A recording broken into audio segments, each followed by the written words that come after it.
So, welcome to the third video on supporting effective curriculum implementation with an emphasis here on stage 3 ongoing implementation. My name is Misty Higgins and I'm joined by Fox DeMoisey, and we are professional learning coordinators in the Office of Teaching and Learning at KDE. And in terms of our purpose, we have two objectives. We want to deepen understanding of the purpose of ongoing implementation and its key responsibilities, and also provide recommendations from the field to support districts in effective ongoing implementation of their HQIRs. And we want to start by anchoring in the visual that you see here on the slide that highlights the four key elements needed to help strengthen Tier 1 academic instruction. And it starts with that first key element of having a common instructional vision for a content area in place, and moves all the way to the ultimate impact that we would want to see from that, which is an improved student experience and outcomes. And we often talk about how those gray boxes in the middle represent the bridge work that moves us from vision to impact. So today we're going to be digging into aspects of key element 2 and how we can ensure true access to the HQIR, and key element 3, providing that high quality professional learning, and how those two things together really support educators in maximizing the impact of the HQIR on classroom instruction. And we have developed 3 foundational implementation resources to support districts with this work. The first is the curriculum development process, specifically phase 4, with its associated tools for year-over-year goal setting, planning, and monitoring. We have the curriculum implementation framework to support planning and reflection at each stage of implementation. And then we have the curriculum-based professional learning guidance document to support planning for and providing CBPL.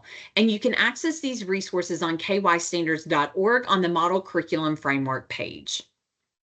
This slide shows how KDE is delineating the stages of effective curriculum implementation, and each of the 3 stages plays an important role in moving toward a point of sustainability and refinement. So by sustainability, we mean really dialing in the system structures and processes so that as complexity is added, operations can remain efficient. And in terms of refinement, we mean optimizing how that HQIR is functioning within the local curriculum to maximize positive impacts on the quality of instruction, the student experience, and outcomes. So resetting the rest of this slide briefly, just to highlight what needs to be in place to be ready for sustainability and refinement. From launch, we need that understanding of the HQIR's unique instructional approach, its design elements, and its arc of learning.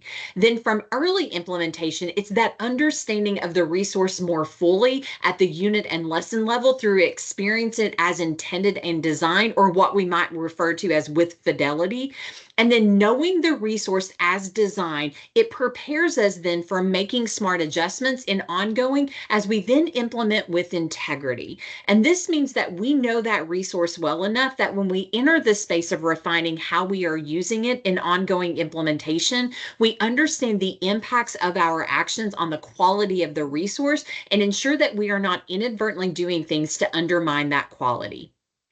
And this is a screenshot from stage 3 of the curriculum implementation framework, which again provides a detailed roadmap of the key responsibilities broken down by role group. And in this video, we're going to spotlight some of the key responsibilities from the district and school leader columns, again, along with some recommendations based on experiences from districts across the state engaging in this work. So first, let's just start with the purpose of ongoing implementation. So this stage is about leaders continuing to strengthen system structures and processes, as well as supporting teachers in refining their use of the HQIR.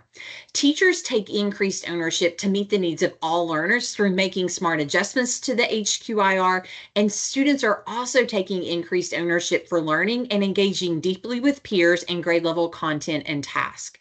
Now let's look at some of the key responsibilities that are critical for success in this stage. So under the key responsibility of district leaders, establish stage-specific expectations for implementation, bolded at the top, we're going to take up the language of smart adjustments in the 2 highlighted bullets. In Kentucky, we have a unique distinction in law between instructional resources and curriculum. So this distinction is helpful because as comprehensive and foundational as an adopted HQIR can be, it's not the whole of a local curriculum. In fact, when we look at the image in the center of this slide, there are important things, whatever those proportions may be, outside of the HQIR or in addition to it. And namely, they are the district instructional priorities and initiatives. Ongoing is the stage where these are more fully integrated into how the HQIR is being implemented. And as we are integrating the curriculum and refining use of the HQIR, we want the adjustments made to be smart. And by smart, again, we just mean that they're adding value to how the HQIR functions without compromising integrity, without subtracting value. And as integration and refinement are happening, we want to have an eye toward curricular coherence, toward making sure what's done, why it's done, and how it's done makes sense and is going to take us where we want to go. This is where the instructional vision is so helpful because it articulates what we're doing, why we're doing it, and where we want that to take us. So some recommendations from the field that we would bring up here in relation to the responsibilities you see boxed in red on the slide. And by from the field, we mean just from our knowledge of the work nationally and what we've seen in Kentucky districts. And those recommendations are to build a common understanding of what is meant by smart adjustment, to determine which smart adjustments will be addressed at the district level to ensure curricular coherence and to make sure their benefits are equitably available to all students, and which will be entrusted to teachers and PLCs. Then provide clear guardrails to guide smart adjustments within PLCs. And these guardrails can include understanding what makes for a smart adjustment, being clear about expectations for which adjustment should happen in PLCs, and using the adjusting high quality instructional resources tool to support making sure adjustments maintain resource integrity. So from a further two bullets under the key responsibility from the prior slide, we will connect to recommendations from the field around monitoring and feedback. And the two we would share are use data from stepbacks to determine implementation goals, monitoring plan, professional learning plan, and observation and feedback focuses for the next year. So from a leader's perspective, this provides alignment.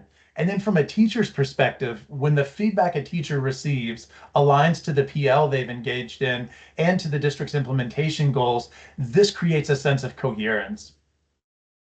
And then finally, continues to share bright spots with stakeholders and to strengthen commitment to the work and build capacity around what strong implementation looks like. And we've seen districts do this in a variety of ways, but the need to communicate what's going well and to celebrate those successes during a time of change is really important to call out. So from the key responsibility of district leaders engaged with school leaders and teachers in collaborative PL, we will work from the language in the three highlighted bullets around building a yearly PL plan to include how PL will be structured within the district. The image on this slide is from the Structuring Professional Learning Cycles resource. It offers an illustration of what topically coherent professional learning could potentially look like during ongoing implementation. So this example, as you'll notice from the four focuses along the top, is for English language arts. Each focus aligns to a shift in practice embedded in the resource educators would need to understand more fully. The process for each involves shared learning around the focus, often in a workshop setting, to establish a collective understanding, connecting that shared learning to the HQIR more precisely through lesson internalization, strengthening instructional practice through lesson rehearsal, analyzing and responding to related shifts in student learning through student work analysis, and then leaders would meet during a quarterly reflection to assess progress and to determine if the focus has been successfully established. If it has, movement to the next focus could occur, and if more time is needed, work with that focus would continue. So recommendations from the field we would offer for the two bullets highlighted here center on better alignment between Tier 2 intervention and Tier 1 instruction and managing change. And they are support teachers in using data from curriculum embedded assessments to align Tier 2 support to Tier 1 instruction. And this is just one way of aligning Tier 2 support to Tier 1 instruction in order to make the learning students experience more coherent and effective. And then leverage supports provided by the HQIR in Tier 2 interventions. So where these supports are provided, and sometimes they're called remediation supports, they lift the burden from teachers of having to create them, helping to ensure quality and coherence. And then finally, continue to manage change, addressing both technical and adaptive issues. In the webinar for early implementation, we discussed technical and adaptive challenges. And just to briefly reset here, technical challenges would be those more concrete challenges and would tend to occur around defined systems, structures, policies, and expectations. And then adaptive challenges would tend to be more complex or even more ambiguous, and they would tend to occur around adjusting mindsets, beliefs, values, priorities, and/or habits. New challenges of both kinds will emerge and need to be managed during ongoing implementation. So again, thank you for taking time to watch this video, and please feel free to reach out with any questions you might have.